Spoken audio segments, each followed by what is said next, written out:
Dziś zabieramy Was do Wielkiej Brytanii, gdzie dzień po wielkim marszu patriotów w Londynie Dominik Tarczyński udzielił konkretnego i barwnego wywiadu brytyjskim dziennikarzom, w którym komentował skalę i znaczenie tego zgromadzenia oraz poruszał szersze tematy tożsamościowe, migracyjne i kulturowe w Europie.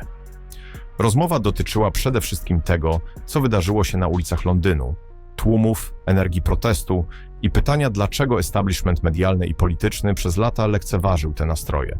Rozmowa przeszła też do kwestii demografii, integracji, obrony chrześcijańskich korzeni cywilizacji i roli elit, które żyją w bańce, poza realnym życiem obywateli.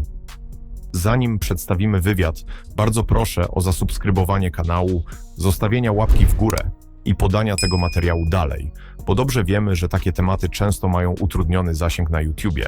Something is waking up in Britain. So many years ago, Piers Morgan was ignoring Tommy Robinson and was telling him not to come on his show. At him. Yeah, they were laughing at him. They were making fun of him. They were predicting, the mainstream media was predicting that Tommy Robinson will fail, that he will become insignificant, that this movement will fail. Something incredible happened yesterday. As I was, so early in the morning, as I was trying to get to the venue, hours away already, an hour away, driving, people in, Uber rides and elsewhere were talking to me about how there is a big rally going on today by Tommy Robinson and by people. So there's going to be a lot of stuff going on. This was all the talk. In the evening, after the event was over, I went to my hotel room. I turned on the TV. TV stations are talking about Tommy Robinson and the United Kingdom rally. They are all talking about it. They are all talking about the numbers, about the sentiments, about the speeches, about how fiery Tommy Robinson is. It is incredible how much he has achieved. I think the most important part of these comments is that Sky News went, the worst part of this rally was that normal people attended, like ordinary citizens attended this rally. They are scared, and obviously they tried to criticize Tommy for years for his actions, for who he is. And then they ask, where is Keir Starmer?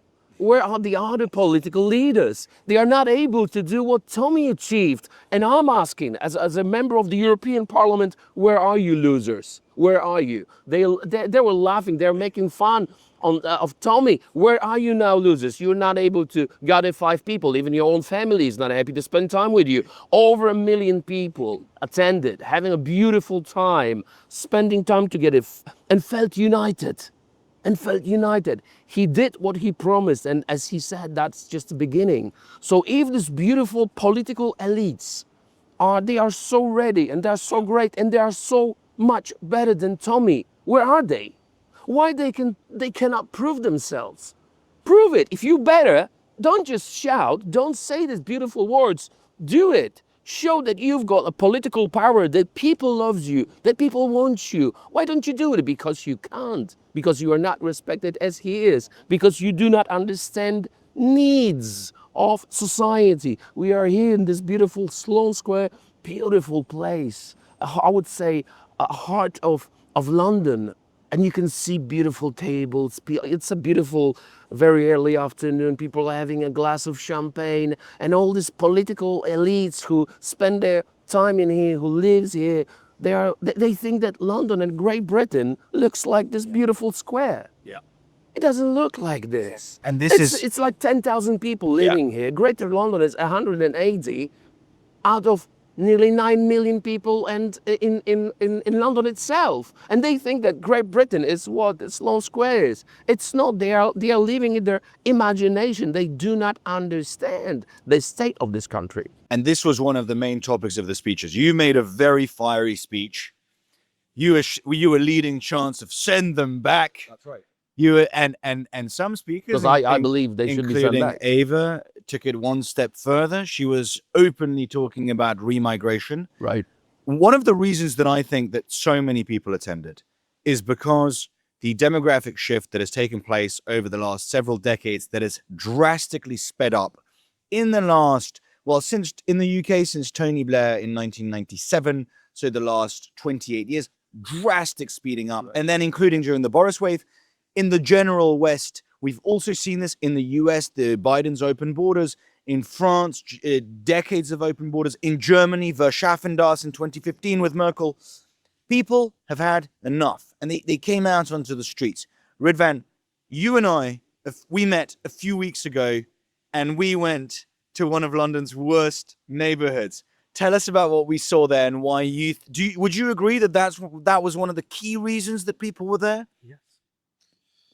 I absolutely would. So the thing is, when we went to Whitechapel and, Tower Hamlets and those regions in general, what we saw is, there's something very beautiful, something very admirable about Great Britain, about London, which is that when you look around, there's something beautiful that these people have built, that this culture has established. And this culture has been replaced in many neighborhoods with a different culture that contributed nothing at all to the beauties that you find in the West, the beauties that you find in England, the beauties that you find in Great Britain and in other countries. So they built their places. That neighborhood, for example, was a neighborhood that was full of ordinary British people, and now it has been taken over and completely changed. I mean, we walked through that place.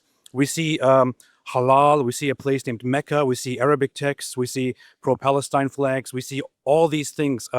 Everyone is walking around with completely Islamic attire. There is pretty much nothing British left there.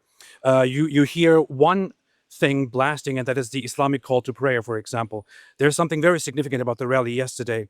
It wasn't just about, some people in the mainstream media or in mainstream politics want to, paint it as racism, as white supremacy and all that. You saw yesterday something very, very interesting. There were lots of crosses. There was a very iconic image of somebody climbing on top of a statue and waving a huge cross and a flag with a cross. And there were so many chants for Christianity, for reaffirming Christian values, There you go. preserving Christian values. That's very important, because one of the accusations against us when they see crosses is politicizing Bible and Christianity. It's not about using religion to our policies as a politicians, not to do a politics. It's about who we are. I just want to clarify this. We do not use religion as a weapon. Religion is a part of our DNA. This is who we are, and we do have a right to express our feelings. And it's not about religion itself as a Christianity, but also about our culture, about our science, about our past, about what we achieved as a continent, as a Christian culture. None of what we have achieved in the West would have been achieved without Christianity. That's right. And without Roman Catholicism. It is so ingrained in our DNA. And even, I would go one step further, and I would say Western atheists talk about morality. And then if you challenge them on where that morality comes from, they'll say, oh, well, you get your morality from a book. Well, surprise, surprise to all the Western atheists out there. Your morality, though you might call yourselves atheists, is fully rooted in centuries of Christian thought, tradition, and philosophy. There would be no atheist morality without any of Christendom. That's why I think it's a great moment to mention Charlie Kirk, who was open to debate, who was very open to have a dialogue with the people who think differently, who are even angry about him.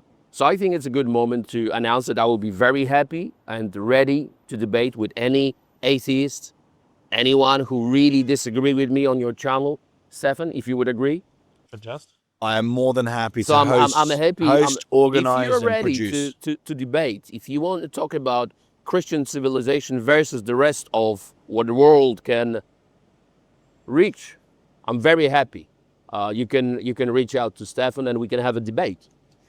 But let's go back to where we were, which is, Ridvan, we walked through Whitechapel and Tower Hamlets. We walked several kilometers from Mile End Station all the way to East London Mosque. We spent a good few hours there. It was very tense. It was actually quite scary, especially with you being an apostate. And we know how Islamists treat apostates, death penalty, that according to Pew Research Center, the vast majority of the Muslim world actually usually agrees with. In most majority Muslim countries, the majority of Muslims would agree that there should be death penalty for apostasy. Dom, you're a member of the European Parliament. You spend vast amounts of your time in Brussels. We saw some of the effects of mass migration there. Brussels is the beating heart of European political life. but it is also one of the fastest Islamizing cities in the West. Tell me about some of the things that people have to endure in Brussels, in areas like Molenbeek. No, I'll tell you about a heart of Brussels. I don't have to go to Molenbeek. As a member of the European Parliament, I decided to live very close to the Parliament. I mean, very close, right? There's a square, very close. I don't know. I would say next to the Parliament. Every Friday, there is a fight, stabbing, or shooting. Why is it Friday? Every Friday night, when I'm there, because sometimes I stay there for weekends, every night you can hear sirens, police, ambulance, and every single Friday there is a problem. And it's not Molenbeek. I mean, it's next to the European Parliament. But all these beautiful leftist elites, MEPs, who decided about the direction of Brussels and Europe in general, they don't see that, or they rather that they don't want to see that. They pretend it never happened. There is no discussion about it. There's nothing like that because they feel safe. Where security is in the Parliament, no one can enter, even though you've got so many homeless around. Like you enter the European Parliament, you've got homeless laying on the floor. So they pretend nothing happened. It's all okay. It's all good. But you're walking out and it's like 3, 4, 5 minutes and you've got shooting and stabbings. It is a fact. Everyone can check it. That's official data, right? So Molenbeek, it's a no-go zone. Like most, we thought that no-go zones are only in Sweden. Some Swedish politicians DM me saying, "Oh, don't say that. It's not true that we have no-go zones." Oh, obviously, you do not you do not put advertisement about no-go zones. That's the description for the places you shouldn't go because of your safety, right? And it's the same in Brussels, but they don't care. There is something sick about their way of thinking. There's something so destructive. Maybe because they do not see the real world, or they do not want to see the real world because they are safe. They are so safe, they don't feel this pressure. And obviously they wouldn't be able or do not have a courage to go out and sit, like we do. I don't care. I mean, I do believe that I'm a big man. I will take care of myself. But what I meant is they are living in a bubble. They don't really see the real world, and it's the same as it is with British elites. Well, let me ask you something very important. So let's say all those people who are in politics, who make these idiotic decisions, who live in a bubble, who decide everything, let's say they were all forced, here in England or in Belgium, all forced to not live in some safe spaces, but to live among the common population in Whitechapel. They wouldn't survive. They wouldn't survive. I'm serious. But do you think if they were forced to live in those places and they didn't have security and they had to walk around like an average person, do you think they would still continue with the stupid policies that they have? They would change their mind in a second. The problem is that someone owns them. Someone is deciding about the way they think. Nobody owns me. I can say whatever I feel. I can say whatever I believe. I can say whatever I want. I think they are owned. That is the problem. I do not know who, but we can think about it. We can discuss it. It's not natural when someone is voting for more migration, more illegal migration, when you see stabbings, rapes, killings, when you see all this, and you're still continuing this sick, destructive. It's incomprehensible. How would you? It's how would you incomprehensible. explain that? There's no explanation for logical person when you see a data, and I'm talking about Eurostat, not talking about right-wing NGOs. I'm talking about Eurostat. And if anything, Eurostat is underrepresenting and underreporting the data. And still, it's scary. And they still continuing. That is why we have to stop them. It's time to stop them. There's no joke. It's about the future of our children, our grandchildren, about the future of Christian Europe. This is why I am in politics. That's why I decided no one will do it for me. That's why Tommy decided no one will do it for me. I have to do it. We are not ideal. We are not saints. We are not crystal. We are brave. Podsumowując, to był wywiad, który odsłonił dwa światy. Z jednej strony ordynarną codzienność i lęki wielu obywateli, z drugiej wygodny, często oderwany od realiów świat mediów i elit. Dla widzów kluczowe będą 3 pytania. Czy politycy potrafią usłyszeć te sygnały? Czy instytucje zabezpieczą porządek i integrację społeczną?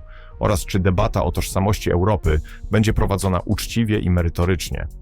Koniecznie dajcie znać w komentarzach, co wy sądzicie o słowach Dominika Tarczyńskiego i o tym, jak wygląda dzisiaj Europa. Dzięki, że byliście ze mną.